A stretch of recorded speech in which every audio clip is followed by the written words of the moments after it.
Europe 1, le grand direct. Le dernier mot de l'actu. Le dernier mot de l'actu avec Thomas Joubert et tout d'abord gaz, bien On vient de sûr. parler des factures de gaz avec l'UFC Que Choisir qui propose un contrat groupé pour réduire les factures.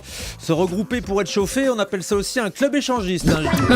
Rythme. Dans le débat, on a parlé de la réforme des rythmes scolaires. Il faudrait aussi envisager une réforme des rythmes solaires pour Vincent Cerruti et Jacques Seguela. Poterie. Et on a beaucoup parlé de poterie dans ce débat. Votre invité était contre l'apprentissage de la poterie à l'école. Cela dit, c'est vrai que c'est sujet à moquerie. Un gamin qui fait ça, je peux vous dire que ses potes rient. D'accord.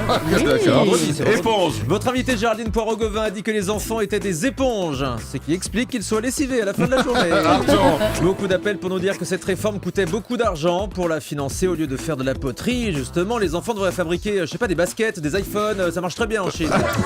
Abrogation. C'est donc Nicolas Sarkozy qui veut abroger la réforme des rythmes scolaires. Il veut aussi abroger la loi sur le mariage pour tous. Il veut tout abroger en ce moment, Nicolas Sarkozy. Il a même réussi à faire abroger son quinquennat en 2012. Grillage. Et tout à l'heure, Julie était persuadée qu'il y avait un grillage autour des cours de tennis. Ouais. Pour ne pas la contredire, le prochain tournoi de Roland-Garros aura lieu à la prison de Fleury-Mérogis. Et puis animaux. Et dans un instant, on va parler des animaux. Que faire quand on perd son animal? La mère Michel est déjà en attente au soir d'Europe 1. Merci beaucoup. Thomas Joubert.